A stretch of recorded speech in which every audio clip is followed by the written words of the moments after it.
Coca-Cola a-t-il inventé le Père Noël? On peut répondre à la fois oui et non. Non, parce que le personnage s'inspire de Saint-Nicolas qui a réellement existé, et oui, parce que le look du Père Noël tel que nous le connaissons aujourd'hui a été inventé par Coca-Cola en 1931. Je vous explique.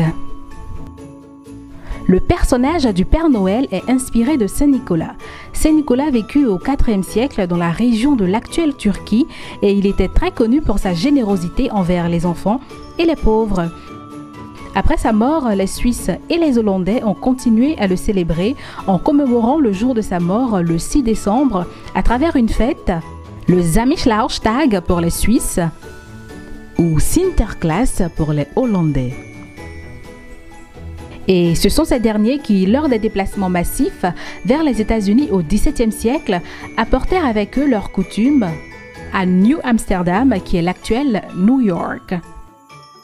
Au fil du temps, la coutume s'est bien installée au pays de l'oncle Sam et le Sinterklaas hollandais est devenu le Santa Claus américain. Le look du Père Noël a été inventé par Coca-Cola. Durant les années 30, les boissons gazeuses étaient très saisonnières et l'hiver était la saison la moins propice à la consommation de Coca-Cola. Du coup, en vue d'augmenter ses ventes pendant cette période de froid, Coca-Cola a eu l'idée de s'inspirer des différentes figures de Noël et notamment de celle de Saint-Nicolas pour ses campagnes hivernales. Le Père Noël, tel que nous le connaissons aujourd'hui, existe donc depuis 1931 et a été créé par Adon Sadblom qui était en charge de créer des publicités pour Coca-Cola. C'est donc cet illustrateur qui a donné au Père Noël son allure distinctive, c'est-à-dire son air bonhomme, sa barbe blanche et il a également habillé en rouge la couleur de Coca-Cola pour que dans notre esprit, le lien entre le Père Noël et Coca-Cola soit bien établi. Quel symbole représente le sapin et les décorations de Noël? Depuis que les chrétiens se sont appropriés la date du 25 et l'ont désignée comme celle de la naissance de Jésus-Christ, le symbole de l'arbre a été assimilé par le christianisme. Décoré traditionnellement avec des pommes rouges et des symboles d'abondance, l'arbre de Noël représenterait l'arbre de la connaissance du bien et du mal, symbole du paradis.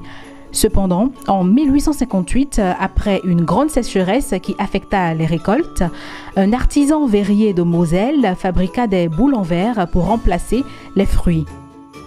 La coutume du sapin de Noël s'est peu à peu répandue dans le monde à travers les 19e et 20e siècles.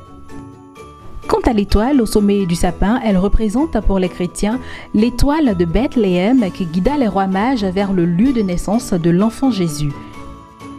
Traditionnellement, c'est l'enfant le plus jeune de la famille qui installe l'étoile sur le sapin. Pourquoi s'offre-t-on des cadeaux à Noël? On va reparler de Saint Nicolas, l'évêque qui a inspiré la création du personnage du Père Noël. Chaque année, dans la nuit du 5 au 6 décembre, Saint Nicolas apportait des friandises telles que des fruits secs, pommes, gâteaux, bonbons, chocolat, pain d'épices aux enfants qui avaient été sages. La tradition a continué après sa mort et les enfants au 19e siècle recevaient une orange, signe de prospérité. L'orange étant à l'époque encore un fruit cher du fait de sa rareté. Ce n'est qu'au XXe siècle, avec l'arrivée de la société de consommation, que les simples friandises se transformeront en jouets. Les grands magasins vont inciter dans leurs vitrines et via des promotions à acheter des jouets aux enfants pour le 25 décembre. Et de nos jours, les cadeaux ne concernent pas que les enfants. Entre adultes, on s'offre aussi des cadeaux. Et à ce propos, le chocolat et les livres sont en tête du classement des cadeaux les plus offerts aux adultes à Noël.